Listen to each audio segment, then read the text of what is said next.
al 30 y tanto por ciento, 32, 33%. ¿Ya? La digestión básicamente de lípidos se lleva a cabo en el intestino delgado, similar también en los carbohidratos, solo que en este caso, en la cavidad bucal, se produce una enzima que en este caso corresponde a la lipasa lingual. ¿Ya? Fácil, fácil. A la lipasa lingual. Una vez que nosotros ingerimos nutrientes, independientemente del nutriente, se estimulan ciertas hormonas. Dentro de ellas, por ejemplo, tenemos el glucagón y la insulina. Cuando estas hormonas se estimulan, glucagón e insulina, también se puede hacer a través de otros sentidos, por si acaso. No sé si a ustedes les ha pasado, a veces pasan por algún lugar donde venden alimentos y el olor prácticamente nos estimula, ¿no? O también lo podemos ver, podemos observar. Entonces, suficiente, ¿no? Para que de pronto nuestros órganos de los sentidos se estimulen e induzcan a la producción de estas hormonas, glucagón e insulina. El glucagón y la insulina estimulan a las glándulas salivales para que se produzca, en este caso, la lipasa lingual.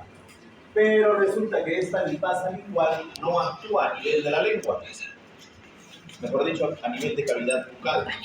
Si no lo realiza, ya lo vamos a ver más adelante, ¿no? También habíamos visto que en la boca se formaba lo que nosotros conocíamos el bolo alimenticio, donde era la mezcla de alimentos con saliva, donde encontramos una enzima llamada mucina, también encontrábamos lisozima, una enzima responsable de la desinfección de los alimentos, y además la amilasa salival, que participa en la digestión de carbohidratos. ¿Ya? Entonces, constituyendo el bolo alimenticio, donde todavía, en este caso la lipasa lingual es inactiva, nosotros deglutimos al bolo alimenticio. Y pasa a través de los conductos que nosotros ya conocemos, hasta alcanzar, en este caso, el estómago. A nivel de estómago, se produce, en este caso, el ácido clorhídrico. ¿Ya? El ácido clorhídrico. ¿Y qué resulta con el ácido clorhídrico?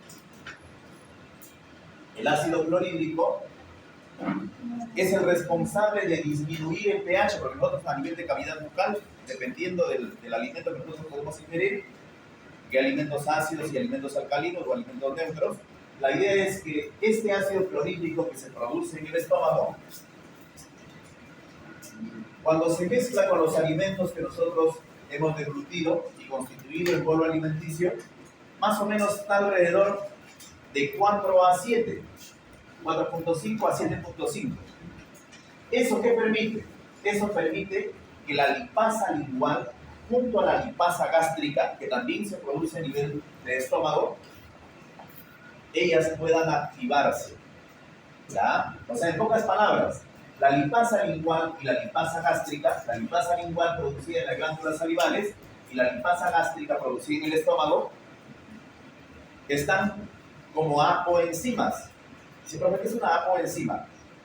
Es una enzima inactiva que se activa gracias al pH alrededor de 2 que se produce en el jugo gástrico, ¿ya? Al ácido clorhídrico, lo cual al mezclarse con los alimentos generalmente alcanza este rango de pH suficiente para que de pronto las dos lipasas se activen.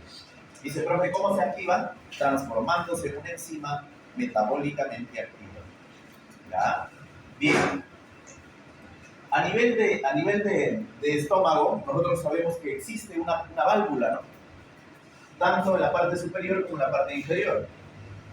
La superior se llama cardias y la inferior se llama pílor. Entonces, resulta que cada una de las válvulas tienen reguladores para que de pronto el alimento no regrese y tampoco pase directamente. ¿Ya? Entonces, un determinado tiempo, aproximadamente una media hora, 25 minutos, media hora, el bolo alimenticio es transformado en ¿qué? en quimo. Entonces, ese quimo está a un determinado tiempo, lo cual, en este caso, gracias a esta válvula llamada píloro, impide que pase al intestino. Eso le da tiempo para que la mezcla se transforme en un pH ligeramente alcalino, perdón, ácido, desde 4.5 a 7.5. Ahora miren, ve, cuando ya ha transcurrido ese tiempo, esta válvula se apertura, o sea, se abre, y este quimo pasa al intestino, transformándose en quilo. En ese momento, cuando los lípidos son detectados a nivel de la primera porción del intestino delgado, nosotros sabemos también, y hemos visto en la clase pasada, que justamente existen 3 porciones en el intestino delgado. Entonces, si se logra apreciar, me parece que sí, desde aquí hasta aquí, que es lo que corresponde al duodeno. Y luego tenemos ¿quién? Yeyuno. ¿Ah? Yeyuno. Yeyuno. Y finalmente, el hilo. ¿Ya? Entonces, en la primera porción del intestino delgado, es como si de pronto, cuando los lípidos pasan a esa porción, se activa un sensor. Y se pregunta, ¿quién es ese sensor? El sensor es el nervio vago, el 10º par craneal, que al pasar a esta porción, tengan en cuenta que el pH está alrededor de 4.5 a 7.5. Entonces, cuando ese pH alcanza esta porción, resulta que una célula especial, las células S del intestino delgado, en la primera porción, se estimulan y producen secretina. Las células S, ¿ya? Las células S se estimulan y producen secretina. Y la secretina viaja a través de unos conductos cercanos a esta primera porción. Esos conductos vienen a partir del hígado, de la vesícula biliar y del páncreas. Aquí en este nivel se desembocan esos 2 conductos. Este conducto que viene del páncreas directamente es el de Santorini. Santorini, acá. El conducto de Santorini. Y del hígado sale uno que se llama el conducto hepático. Y de la vesícula biliar sale otro que es el conducto cístico. Esos 2 se unen y forman el común. El común se une con otro que viene del páncreas, que es el de Wilson, y constituye lo que finalmente es el colédoco. Entonces, el colédoco y el de Santorini desembocan en esta porción. Pero la secretina, ella, lo que hace es viajar a ese nivel de esos conductos, no muy arriba, simplemente en el primer tramo de unión, y estimula la producción de agua y el ion bicarbonato.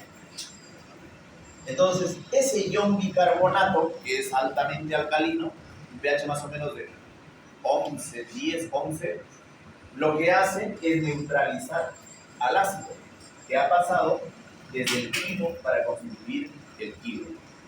¿Ya? Y también en estas porciones, también resulta que tiene terminales nerviosas, el 10º par craneal. Entonces, lo que hace él, una vez que siente el cambio de pH, se da ese cambio de pH y automáticamente el vago cierra el cardiac y el píloro a la vez. ¿Ya? El cardiac es el que está acá y el píloro es el que está acá. Entonces, la idea es que no pase más nutrientes desde el estómago al intestino. Pero en el caso del cardiac sí genera un problema. Resulta que el cardiac es como si de pronto, imaginemos que dan un plumón, una porción superior y una porción inferior. Inferior interna, dice. La referencia menciona así, la porción inferior interna. ¿Qué hace en la porción inferior interna? Lo relaja. Y este cardiac se apertura. Y es ahí donde puede generar reflujo gástrico. Dice, profe, entonces, ¿quién genera el reflujo gástrico? Hay varios mecanismos, pero el cambio más potente de relajación en el cardiac lo realizan los lípidos. ¿Ya? Cuando los lípidos alcanzan esa porción, automáticamente el nervio vago, por cambio de pH, él lo que hace es cerrar aquí y aperturar aquí. Entonces tengan en cuenta, ¿no? Muchas veces escuchamos que dicen, no, el alcohol, los condimentos, son los responsables del reflujo gástrico. En realidad no son ellos. Los responsables son el consumo de lípidos. ¿Ya? Entonces hay que cuidarnos de pronto aquellos que tienen ese problema. ¿Ya? Resulta que a veces el nervio vago es muy sensitivo, muy motor, y ni bien siente ese cambio, justamente lo relata. Y si nosotros estamos en una mala postura o recostados, entonces puede dar el reflujo gástrico. Y ya también les mencionaba, cuando veíamos metabolismo de carbohidratos, que los reflujos gástricos lo que genera en este caso es inducir a úlceras a nivel de esófago, porque a nivel de esófago no hay recubrimiento, o sea, no hay actividad de mucosa. Entonces, generalmente, como es ácido, un pH alrededor de 2.5 genera herida. Y posteriormente, si esa herida continúa, se transforma en una úlcera. Y si eso continúa, aparece el cáncer al esófago. ¿Ya? Entonces es importante considerar en la dieta, dependiendo si es que se presume, ¿no?, un reflujo gástrico, disminuir la dieta en lípidos. ¿Ya? Listo. Ahora miren, ve. Bueno, acá les mencionaba, ¿no? En un primer momento lo que sucede es la inhibición de las lipasas. ¿Por qué se inhiben las lipasas? Por el cambio brusco de pH. ¿Ya? Porque hay que entender que de pronto de aquí pasa el pH ácido. Y al tener contacto con el bicarbonato, ese pH nuevamente se hace alcalino. Y por lo tanto, las lipasas se inhiben. Pero felizmente, resulta que los lípidos, también a nivel del intestino, en las células I del intestino, inducen a la producción de una hormona llamada colecistocinina. Dice, profe, ¿y qué hace la colecistocinina? La colecistocinina es lo máximo respecto a los lípidos. Sobre todo la colecistocinina tiene dos porciones, la porción A y la porción B. En la porción A es metabólicamente activa e induce, por ejemplo, al vaciamiento de la vesícula biliar y a la actividad hepática. O sea, para que el hígado realice actividad metabólica produciendo sales biliares, que está más adelante, ya lo vamos a ver. Pero lo primero que hace es una contracción de la vesícula biliar para que justamente el contenido se pierda. Dice, profe, ¿y qué hay en la vesícula biliar? Sales biliares. Profe, y en el hígado hay que tener en cuenta que el hígado es el responsable de producir las sales biliares. Y de pronto, si es que todo ese contenido no se pierde directamente, se almacena en la vesícula biliar. Entonces, lo que hace la colecistocinina, lo primero es vaciar. Si no hay más de la cuenta o la concentración adecuada, entonces induce que el hígado procese. Dice, profe, ¿y qué va a procesar? Sales biliares. Me parece que está por acá. Contrae la vesícula biliar y activa, en este caso, lo que hace es activar el hígado para hacerlo metabólicamente activo, ¿no? Y producir sales biliares. Ahora miren, ve, esta partecita es importante, si es que van a notar, resulta que las sales biliares tienen una parte orgánica, o sea, unos compuestos orgánicos y unos compuestos inorgánicos. Las sales biliares. ¿Ya? Dentro de los compuestos inorgánicos tenemos, por ejemplo, al cloruro. Tenemos los compuestos de sodio, de potasio, de calcio y de magnesio. Esos son los compuestos inorgánicos que constituyen las sales biliares.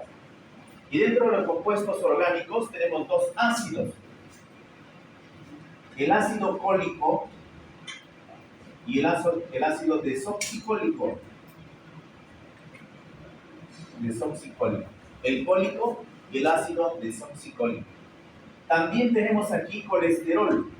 Tenemos también aquí fosfolípidos. Y también tenemos proteínas. ¿Ya? Ellos son los componentes orgánicos de las sales biliares. Y estos son importantes porque más adelante vamos a ver la acción. ¿Ya? Entonces no lo olviden. También tenemos ahí otro componente importante en los orgánicos. Está, por ejemplo, aquí la hemoglobina, el glóbulo rojo al degradarse, al romperse, alisarse, ¿qué libera? Libera una proteína llamada hemoglobina. Y la hemoglobina se oxida y se transforma ¿en qué? En biliverdina. Y la biliverdina se sigue oxidando y se transforma en bilirrubina. Y la bilirrubina reacciona con una enzima y se transforma en bilirrubina oxidada. Entonces aquí tenemos bilirrubina oxidada. ¿Cómo se le llama a ese componente a la bilirrubina oxidada? ¿Cómo se le llama? Que cumple dos funciones: dar el color a las heces y dar el color a la orina. ¿Cómo se llama? ¿La urea? ¿Así es mía? ¿Ah? ¿Cómo se llama? En las heces se transforma en estercobilinógeno y en la orina se transforma en urobilinógeno. También nosotros lo conocemos aquí en el hígado. Resulta que hay una enzima potente que lo transforma en bilirrubina conjugada. Entonces, lo que se produce y se vierte junto a las sales biliares es la bilirrubina conjugada. ¿Ya? Porque cuando no está conjugada significa que no ha reaccionado, no se ha oxidado. Pero al conjugarse sí, se conjuga con unos ácidos, principalmente ácido clorhídrico. ¿Ya? Bien, entonces estamos aquí. Además, el páncreas también, o sea, al sentir el efecto de los líquidos, el vago también estimula al páncreas, justamente para que produzca tripsina. El páncreas produce tripsina. Hay que entender que el tripsinógeno es una enzima inactiva. Primero, o sea, en realidad la tripsina se produce como tripsinógeno. Es una enzima inactiva, que los que lo van a activar es otra enzima que se llama enteroquinasa. También la enteropeptidasa y las sales biliares lo activan a ella. Dice, profe, ¿quién lo produce el tripsinógeno? El páncreas.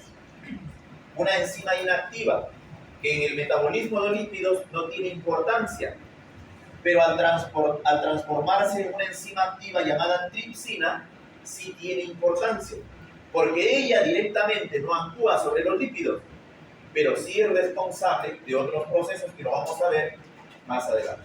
¿Ya? Entonces, mira a ver lo que hace el vago, que estimula al páncreas. ¿Para qué, profe? Para que produzca tripsinógeno. ¿Qué sucede con el tripsinógeno? Una enzima inactiva que se activa con la enteropeptidasa y la enteroquinasa y también las sales biliares para transformarlo en tripsina, que actúa en el metabolismo de proteínas. ¿Ya?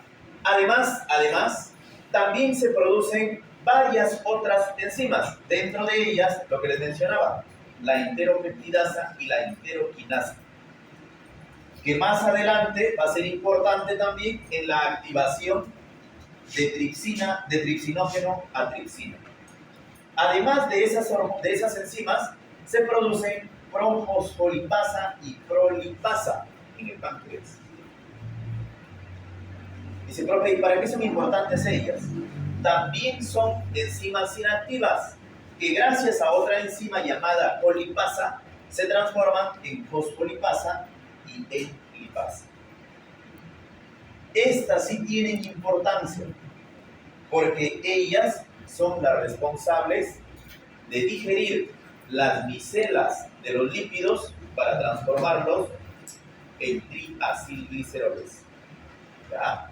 Es un problema aquí de un montón de hormonas. En realidad enzimas son. Bien. Entonces, hasta ahí, ¿cuál es la parte importante? La parte importante son estas enzimas, estas tres últimas, ¿ya? La profoxfolipasa, la prolipasa y la colipasa. Ellas son inactivas, pero la que los activa es la colipasa.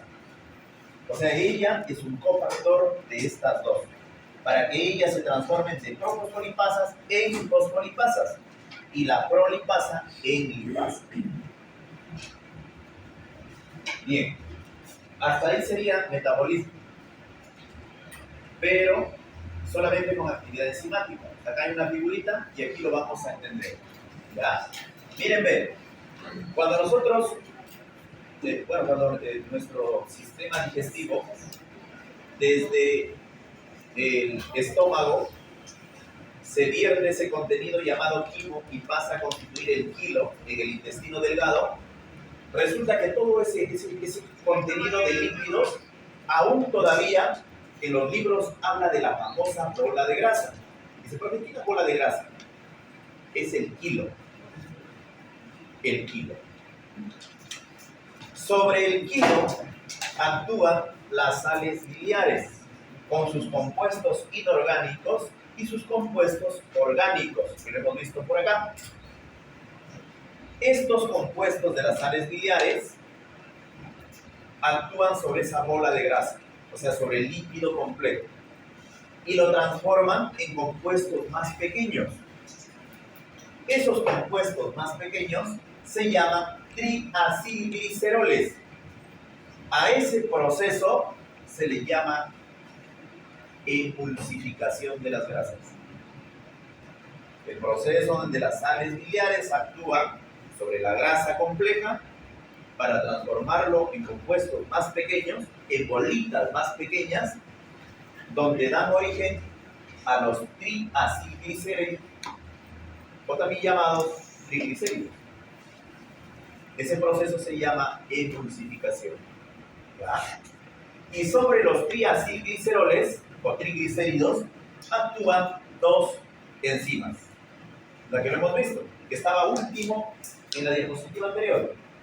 La pro, que se transformaba en fosfolipasa, y la prolipasa en lipasa.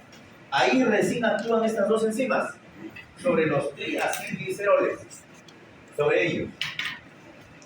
Estas dos enzimas lo transforman a los triacilgliceroles o triglicéridos en acilglicéridos y monoacilglicéridos. O sea, mira, a esta estructura, él es un ácido graso, él es un ácido graso, él es un ácido graso. Si ustedes se percatan acá hay una cabeza. Esa cabeza constituye al alcohol. ¿Cómo se llamaba el alcohol? Lo hemos visto en la práctica. ¿Cómo se llamaba? Fuerte. Glicerol. Entonces resulta que tanto en el carbono 1 y en el carbono 3, esos ácidos grasos se rompen, se separan gracias a la actividad de estas enzimas. Y solamente queda el ácido graso central del carbono 2. Si de pronto ustedes leen alguna referencia, le van a mencionar ahí que la fosfolipasa y la lipasa desintegra los triacilglicéridos o triacilgliceroles, produciendo ácidos grasos libres y monoacilglicerol o 2-monoacilglicerol. Y si, profe, ¿cómo era el 2-monoacilglicerol? Corresponde carbono 1, carbono 2 y carbono 3 a cada uno de los ácidos grasos. Los que se rompen son del carbono 1 y carbono 3. Por eso es que queda el número 2. En los libros por eso dice así, 2-monoacilglicerol. Si no dice monoacilglicerol, dice 2-monoacilglicerol. ¿Ya? Entonces él queda junto al alcohol. El alcohol y el ácido graso central se mantienen. A eso se le llama monoacilglicerol. Y los otros quedan como ácidos grasos libres, el 1 y el 3. ¿Ya? ¿Qué sucede ahora? ¿Dónde estamos ahora? En el intestino, en el lumen intestinal. para que de pronto estos ácidos grasos o el monoacilglicerol puedan ingresar hacia la célula. ¿Qué célula? ¿Qué célula será? ¿Ah? ¿Qué célula? ¿Cómo se llama la célula del intestino? Enterocitos. Enterocitos. Para que puedan ingresar ellos al enterocito, se tienen que reestructurar en una estructura compleja. Dice, profe, ¿y quiénes integran esa estructura compleja? Los componentes de las sales biliares. Profe, ¿y quiénes eran los componentes de las sales biliares? Principalmente los orgánicos. Profe, ¿quiénes son? Falta ahí, falta uno más. El colesterol falta aquí. Están los fosfolípidos, las proteínas y el colesterol. Ellas lo recubren. ¿A quiénes? Al monoacilglicerol. ¿Para qué, profe? Para que puedan pasar al enterocito. Y si no, no puede pasar. Profe, y una vez que están en el enterocito, nuevamente se tienen que reestructurar. Dice, profe, o sea, los monoacilgliceroles en el enterocito tienen que volver a constituir los triacilgliceroles. Sí. ¿Y para qué les sirve eso? Para que puedan atravesar la membrana y alcanzar el torrente circulatorio. En el torrente circulatorio, los triacilgliceroles nuevamente se tienen que reestructurar y recubrir. ¿Profe, de quién? De lo que nosotros ya hemos visto en la práctica. De las apolipoproteínas, fosfolípidos y colesterol, que constituyen los kilomicrones. Y los kilomicrones pueden circular en sangre. O sea, esa es la única forma como pueden circular en sangre. Depende. También hay otros componentes, lo hemos visto también, pero el principal apolipoproteína que circula con compuestos de alta concentración de lípidos son los kilomicrones. Está el LDL, el HDL, el VLDL, el IDL, que lo hemos visto. Pero bajo esta estructura como kilomicrones son el mayor porcentaje. ¿Ya? Entonces, así circulan los lípidos, como kilomicrones. Dice, profe, y ahora se distribuye. Las células que lo necesitan les permitirán el ingreso. Dice, profe, ¿y cómo lo hacen? Gracias a una enzima que se encuentra en la membrana de las células. Imagínate, de pronto ella circula, o sea, los kilomicrones circulan, y las células de mi piel lo necesitan, a los lípidos. Entonces, en esas células hay una enzima llamada lipoproteína lipasa. Ella capta el kilomicrón y lo introduce. Y lo almacena si es que no lo necesita. Lo almacena. Dice, profe, ¿y cómo lo almacena? ¿Bajo qué forma lo almacena? Como monoacilgliceroles. Dice, profe, ¿y es la única forma? No. Puede almacenarlo también como triglicéridos. ¿Ya? Eso lo vamos a ver más adelante. Acá. Hay unas células especiales, cuando de pronto nosotros no los necesitamos, resulta que hay unas células especiales llamadas adipocitos. Son ellas. ¿Dónde lo encontramos? Varias partes de nuestro cuerpo. ¿No? En las mujeres, a nivel de glándulas mamarias, también en las caderas, en las piernas, en los glúteos. Y si de pronto no hubo la fortuna de tener reservas bajo esos tejidos, lo almacenamos en el hígado. Y constituye el famoso hígado graso. ¿Ya? Entonces, en esos adipocitos no se almacenan como monoacilgliceroles, sino se almacenan como triacilgliceroles. Ya, profe, y ahora llegará el momento en que de pronto se tiene que utilizar, y si no, se seguirá acumulando. Si es que fuera el caso que se necesita, o sea que se requiere su utilización, tienen que recibir una orden de unas enzimas. Dice, profe, ¿y cómo se llaman esas enzimas? En realidad son unas hormonas, son varias hormonas. Por aquí lo tenemos. Dentro de ellas está, por ejemplo, la epinefrina. La epinefrina. Epinefrina, norepinefrina, glucagón y la adenocorticotrópica. Ellas son mediadores químicos. Si hay una célula que lo necesita, entonces los adipocitos tienen que soltar los triacilgliceroles. Dice, profe, ¿y cómo lo hacen? Gracias a una enzima. ¿Cómo se llama esa enzima? Ya es conocida, lo hemos visto. Aquí está, lipasa y fosfolipasa. Dice, profe, ¿y dónde está ahora? O sea, ¿otra vez regresan al intestino? No. La lipasa puede estar en el intestino, la lipasa puede circular en sangre, la lipasa también puede estar en otras células. Especialmente en los adipocitos. Entonces, la lipasa de los adipocitos, esta de acá, gracias a la acción hormonal del glucagón, de la norepinefrina, de la epinefrina y la adenocorticotrópica, se vuelve activa y transforma los triacilgliceroles en monoacilgliceroles. Monoacilgliceroles.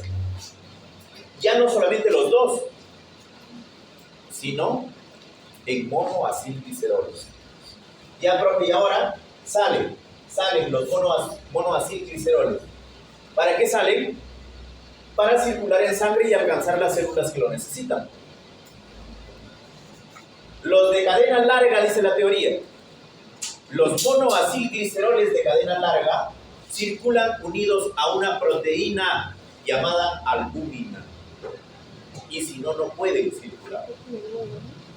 Se tienen que reestructurar y formar kilomicrones o por los kilomicrones remanentes. O también otras apolipoproteínas. ¿Ya? Pero si es que de pronto quieren circular solas para poder distribuirse en las células, entonces se deben unir a esta proteína llamada albúmina. Y las células que lo necesitan, deben tener en su membrana un receptor llamado FABP, que está en Spanglish, que significa Fatty Acid Binding Protein. Son receptores de membrana de las células que lo necesitan. Ya por fin sueltan a la albúmina y se unen a ella. ¿Para qué, profe? Para que puedan circular dentro de la célula. Si no, no pueden. Cuando están dentro de la célula, la idea es alcanzar la mitocondria. ¿Para qué, profe? Para que ahí se lleve un proceso que lo vamos a ver a continuación.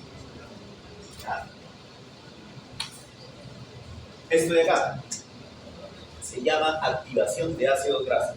Dice, profe, ¿para qué sirve la activación de ácidos grasos? Sirve para que los ácidos grasos ingresen a la mitocondria. Si no, no pueden ingresar. ¿Y cómo lo hacen? Bajo este mecanismo, mira. El ácido graso libre, que lo hemos visto, que es recepcionado por esa proteína compleja que estaba en inglés, ese ácido graso libre tiene que activarse para que ingrese a la mitocondria. Mira acá. ¿Cómo es la mitocondria? Es un organelo con doble membrana, la membrana externa y la membrana interna. La membrana interna constituye una estructura llamada crestas mitocondriales. Para que el ácido graso libre, que está aquí, junto a esta proteína, pueda ingresar a la mitocondria, tiene que activarse. Dice, profe, ¿y cómo se activa? Eso es lo que vamos a ver ahora. Ese ácido graso libre, gracias a una proteína externa de la membrana externa de la mitocondria, no la membrana interna. Es de la membrana interna que constituye las crestas mitocondriales. Pero en la membrana externa hay una proteína que se llama acetilcoenzima A sintetasa. Dice, profe, ¿y ella qué hace?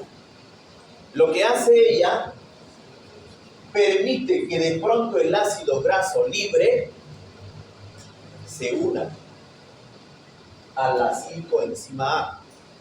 En realidad, al OA. Ya, profe, lo transforma en ácido graso activado. Dice, profe, o sea, el acetilcoenzima A es el ácido graso activado. Sí. El ácido graso inactivo es cero. El ácido graso activado es cero. Dice, profe, ¿cómo se activa? Al unirse a la coenzima A. ¿Quién lo hace? Esta proteína. Ya, profe, y ahora él puede ingresar. El acilcoenzima A, puede ingresar, puede atravesar la membrana externa y encontrarse en el lumen intermembranal. No atraviesa, o sea, no pasa por las dos membranas, solamente ingresa hasta ese lumen intermembranal. Ahí, en esta membrana externa, en su fracción interna, porque nosotros sabemos que las membranas tienen doble capa de fosfolípidos, y resulta que en esa capa de fosfolípidos hay proteínas que atraviesan las dos capas. Son las famosas proteínas integrales, pero hay algunas que solamente están aquí y hay otras que solamente están aquí. A esas se les llama periféricas. Tenemos periférica externa y periférica interna. Ahora, cuando el acilcoenzima A o ácido graso activado ya ingresó, atravesado la primera membrana, la membrana externa de la mitocondria, en la parte interna existe una proteína periférica llamada carnitina palmitoil transferasa 1. Dice, profe, ¿qué hace esa de ahí? Ella utiliza a ese acil que ha atravesado y lo une a un compuesto llamado carnitina. Cuando lo une a la carnitina, lo transforma en acilcarnitina y suelta la coenzima A para que pueda ser reutilizada en ese proceso de activación. Cuando ya ha sido transformada en acilcarnitina, existe otra proteína similar a ella, pero ella es interna. Esta de aquí es externa. O sea, es una periférica interna y la de aquí es una periférica externa. Esta proteína se llama carnitina aciltransferasa. Dice, profe, ¿y qué hace la carnitina aciltransferasa? Lo transloca. Ella es una translocasa. Dice, profe, ¿cómo así? Si es que de pronto ella está ahí, se une a la acilcarnitina y hace esto bien. Eso hace la translocasa. Y ahora, profe, la acilcarnitina ya está dentro de la mitocondria. Profe, o sea, el acilcoenzima A tiene que ser transformado en acilcarnitina. Sí, pero todavía le falta. Para que ella pueda ser aceptada, actúa otra proteína llamada carnitina palmitoil transferasa 2. Dice, profe, ¿y qué hace ella? Ella permite que la acilcarnitina se una a la coenzima A. Ya, profe, y se transforma en acilcoenzima A. Profe, lo mismo. Sí, es lo mismo. Pero él no puede atravesar las dos membranas. Tiene que pasar por esa serie de procesos para que de pronto el acilcoenzima A, gracias a esta enzima, libere la carnitina y nuevamente la carnitina pueda ser utilizada. O sea, resulta que hay dos intermediarios reciclables. Uno de ellos es el coenzima A, que vuelve a ser utilizado para ser activado el ácido graso. Y también la carnitina que utilizó en este caso, la carnitina palmitoil transferasa 1, también, lógicamente que aquí pasa, y aquí nuevamente la carnitina palmitoil transferasa 2 lo suelta a la carnitina. Y ella nuevamente reciclada para ser utilizada en el proceso de la translocación. ¿Ya? Entonces, hasta ahí, profe, ¿qué ha sucedido? Simplemente el ácido graso se activó. Profe, ¿y cómo se activó? Uniéndose al coenzima A. Profe, ¿y quién lo activa? La coenzima sindicasa.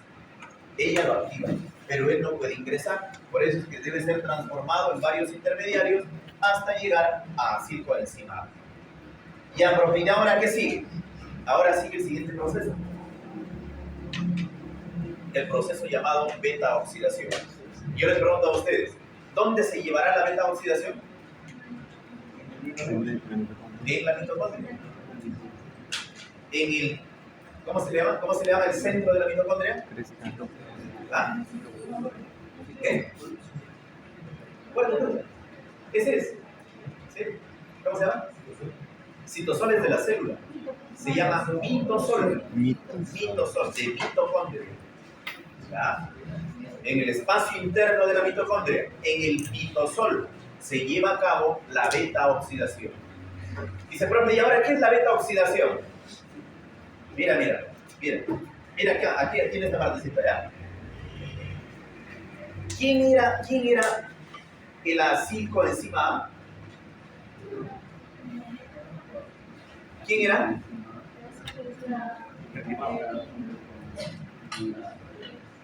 Delgada 2, Margarita.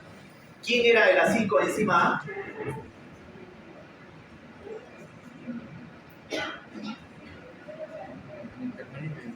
Bueno, aquí claro, a ver.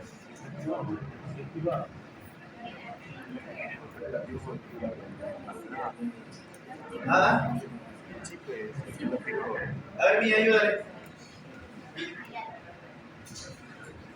Nada de nada. ¿No han entendido? A ver, acá su compañera nos va a ilustrar. ¿Cómo se llama?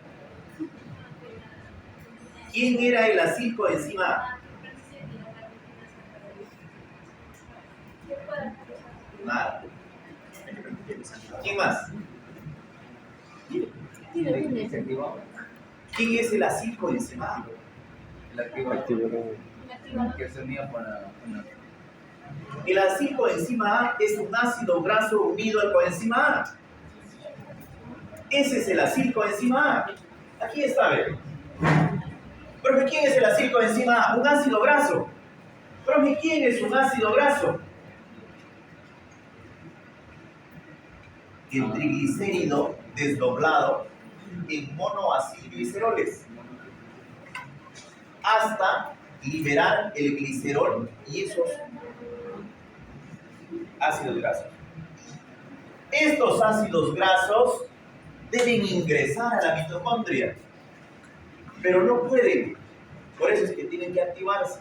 O sea, cada uno de ellos deben recibir un CoA. ¿Para qué? Para que puedan ingresar a la mitocondria. ¿Y cuál es la finalidad de la mitocondria? Producir energía. Porque si no hay carbohidratos, ¿pueden utilizar líquidos? Sí, esa es la idea. O sea, así como existe la glucólisis, el ciclo de Krebs, aquí existe la beta-oxidación. O sea, si yo les pregunto a ustedes, acá miren, aquí justamente, ¿quién será él? ¿Quién creen que es?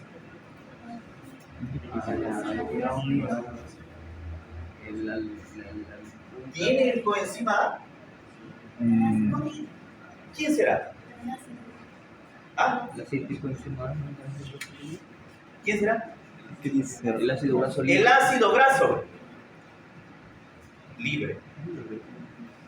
Profe, y él ya tiene el CoA. ¿Quién será él? Conjugado. El acil-CoA. Profe, ¿el acil-CoA ya está dentro de la mitocondria? Sí. Aquí inicia el ciclo de la beta-oxidación. El acil-CoA se transforma en este intermediario. ¿Ya? Dice, profe, ¿quién es ese intermediario? Ese intermediario, él se llama así.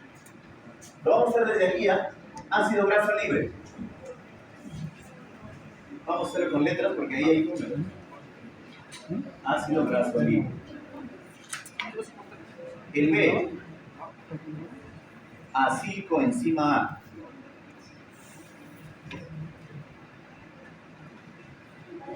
Acilcoenzima A. O sea, ácido graso activado.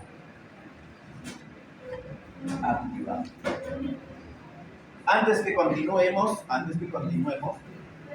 justamente, miren, ¿por qué se le llama beta-oxidación? Se le llama beta-oxidación de los ácidos grasos. Justamente eso quería que miren aquí en esta figurita. Mira. Esto de aquí es el acilcoenzima A. ¿Ya? Pero quiero que te acuerdes esto de aquí, mira. Aquí hay un grupo, ¿no? Este carbono que une con doble enlace al oxígeno es el carbono 1. Ese carbono 1 se debe unir supuestamente al carbono 2 y sucesivamente así. Pero resulta que existe una nomenclatura en química que a ese carbono 1 no lo cuenta, sino que lo cuenta a partir del carbono 2 de él. Y esa nomenclatura habla de unas letras griegas. O sea, el carbono 2 en realidad es el carbono alfa. Y el carbono 3 es el carbono beta. Entre el carbono 2 y el carbono 3, ¿de quién?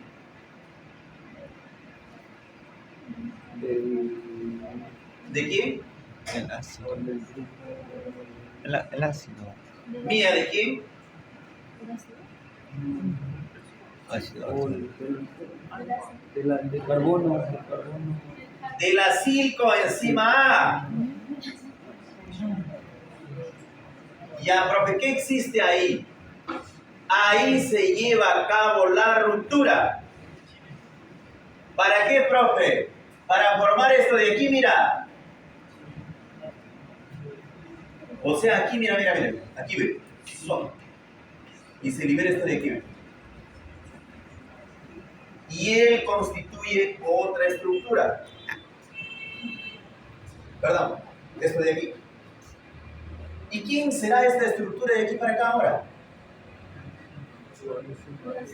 El ácido graso. El ácido graso. De nuevo. ¿Quién es él? Así. El ácido coenzima A. Les decía que existen varias nomenclaturas, supongo que lo saben en química. En química existe una nomenclatura, alguna vez lo hemos escuchado, 1,3, 2,3, ¿no? Pero también existen los alfa, los beta, los delta, los gamma. Justamente cuando hablamos aquí de la beta oxidación, se usa esa nomenclatura. Pero resulta que el carbono 1 no es el carbono alfa, sino el carbono alfa inicia en el carbono 2. Y luego viene el carbono 3. Ese enlace entre el 2 y el 3 es el que se va a oxidar. Por eso se llama beta oxidación. Profe, ¿y para qué se oxida? Para liberar. ¿Qué va a liberar? Coenzima A. Profe, ¿y qué queda? Ácido. ¿Qué quedará de aquí para allá? Ácido graso. Entonces lo importante que quiero que lo entiendan es justamente eso, mira. Entonces ya estamos aquí, ¿ven? El ácido graso libre, el ácido graso activado transformado en acetilcoenzima A. Aquí. El C. ¿Quién será el C? El A, el B, el C. Se llama cis.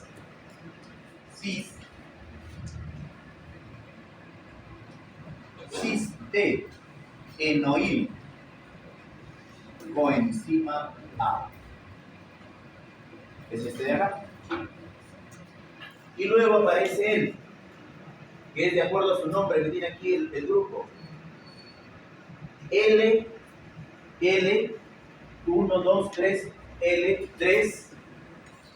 L3, hidroxi, porque tiene ese grupo. Hidroxiacil, coenzima A. Ese es el D. Y luego viene el de acá. Dice, profe, ¿y él qué tiene? Él también tiene en su carbono 3 este grupo. ¿Cómo se llama? Ceto, de cetona. Se llama, puede ser 3-ceto o simplemente ceto. Ceto, acil, coenzima A. ¿Ya? Dice, profe, ¿y el de acá? Es lo mismo. sino que ha perdido el grupo cetónico para reestructurarse e integrarse otra vez al ciclo. Ya en algunos libros ya no está él. De frente nada más pasa él e inicia otra vez el proceso. El detalle que yo quiero que se percaten es el siguiente. ¿Ya? Mira acá ya. Este acilcoenzima A tiene N carbonos. Y el que se reintegra otra vez al ciclo tiene N-2. O sea, si él tenía 10, este va a tener 8. Y 2 se liberan. ¿Cómo qué, profe? Como acetilcoenzima A. Esto se libera. El acetil. No lo confundas con el acil. Este es el acil o ácido graso activado, que simplemente se unió un COP-A. Él sigue todo el proceso y pierde 2 carbonos como acetil. Estos carbonos son el acetil. Dice, pero ¿y para qué interesa eso? Porque en este proceso se gana energía. Ahora lo vamos a ver. ¿Ya? Entonces, si el ácido graso activado como acilcoenzima A tiene 10 carbonos, en un ciclo pierde 2. Y aquí aparecerá como 8. El profe tenía 20 con 18. Tenía 30 con 28. Eso va a dar ciclo y ciclo, hasta que de pronto desaparezcan los carbonos perdidos como acetilcoenzima A. Entonces, profe, mientras más carbonos tenga, más energía, sí. O sea, cada vez que da una vuelta, se libera energía. Y para eso vamos a ver justamente las etapas. ¿Ya? Son 5 etapas de la beta oxidación. La 1. La 1 se llama activación. Ahí lo tenemos arriba. La 2 se llama oxidación. Y lo vamos a llamar oxidación 1, porque de ellas hay 2. La 3 se llama hidratación. Y la 4 también se llama oxidación, y a ella lo vamos a llamar 2. Y la 5 se llama iólisis. Iólisis. Esas son las etapas de la beta oxidación. Ahora vamos a ver las enzimas. Las enzimas son en función al sustrato. Dice, profe, ¿cómo se llamará la enzima que transforma a él en él? La enzima tiene el nombre de él. ¿Cómo se llama él? Acilcoenzima A. ¿Pero qué hace, profe? Oxida. Por eso la enzima se llama acilcoenzima A oxidasa. ¿Ya? Entonces, la enzima que cataliza esta reacción se llama oxidasa. Acilcoenzima A oxidasa. En algunos libros lo van a encontrar como acilcoenzima A reductasa.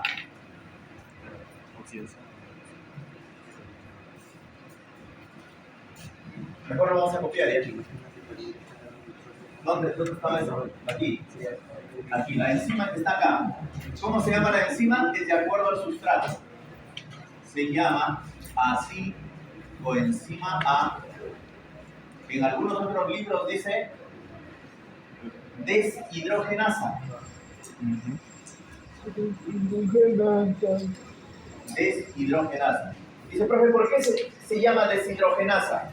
Porque justo en esta etapa se produce la liberación de energía. ¿Dónde?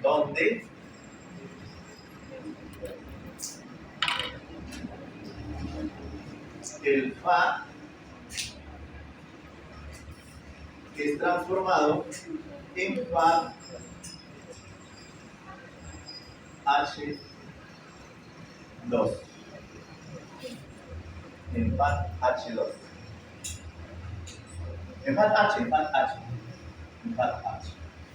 ¿Ya? En FAD H. Luego, desde la cis de enoil, aquí, actúa una enzima que se llama cis de enoil,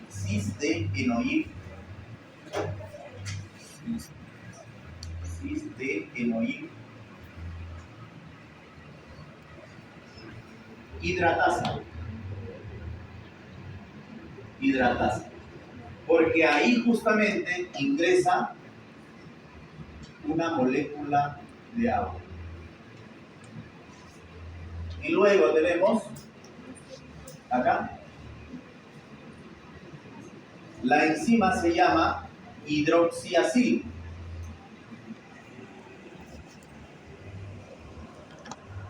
Coenzima A deshidrogenasa. ¿Y qué sucede ahí, profe? Ahí sucede que el NAD es transformado en NAD H más H. Ya cada vez que hay una liberación de hidrógenos se llama deshidrogenasa.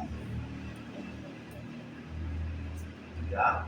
Y luego estamos aquí, en la última de la oxidación 1, oxidación 2. Y en esta etapa, en la iólisis, la enzima que actúa ahí se llama tiolasa.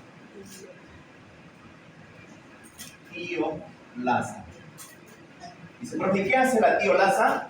La tiolasa cataliza la reacción de él para transformarlo en él. Pero en ese proceso ingresa un CoA. O sea, aquí en la tiolasa, lo que hace la tiolasa permite el ingreso de un CoA. Y el proceso continúa. Ahora miren, yo les decía, ¿no?, que el ácido graso activado se ingresa con N carbonos y continúa todo el proceso. El intermediario final queda con N-2. El detalle es el siguiente: el balance de energía. Yo les puedo dar un ácido graso con 30 carbonos. Si se da el caso de la beta oxidación con un ácido graso de 20 o 30 carbonos, imaginemos con 30 carbonos, ¿cuántos ATPs generará por ciclo?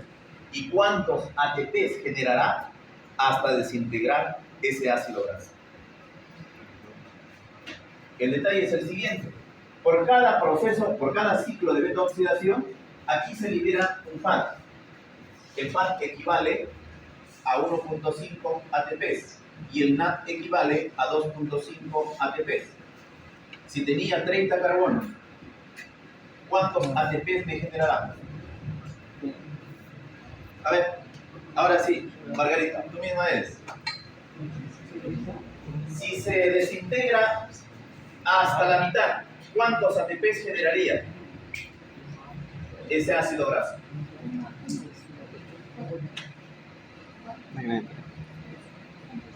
O sea, hasta llegar ¿a cuántos? ¿Desde 2 en 2? 15. Ah, por si acaso existe beta oxidación para ácidos grasos que no son pares. Eso nos va a llevar ya en bioquímica 2. Solamente te estoy enseñando beta oxidación de ácido graso con cadena par. Este es un ácido graso con cadena par. Y él, al realizar un ciclo, pasará con 28 carbonos y se liberarán 2. En el siguiente serán 26. En el siguiente serán 24. Yo creo que hasta ahí ya se dieron cuenta. De 2 en 2. Simple, desde 2 en 2. Yo le he dicho a Margarita hasta que llegue a la mitad. ¿Cuántos ATPs me generará? 50, 58. ¿Cuántos ATPs sería Margarita? 78.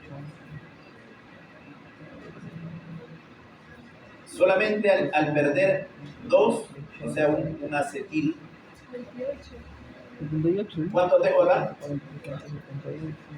4 ATPs. 4. En 2. En la mitad, ¿cuánto sería? 15,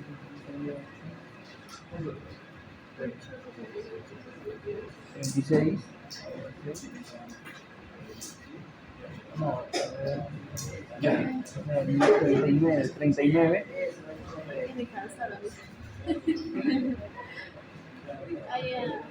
¿Cuántos serían hasta ahí? 1, 2, 3, 4, 5, 6, 7, 8. 16. Aquí ya se liberaron 4. Allá. 4. 4. 4. 4. 4. 1, 2, 3, 4, 5, 6. 24 ATPs.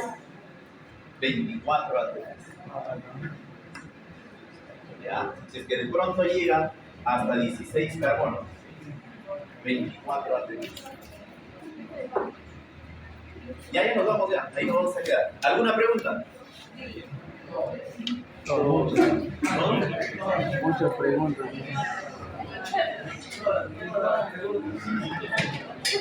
Ya, entonces más o menos así les puede venir preguntas de ventooxidación.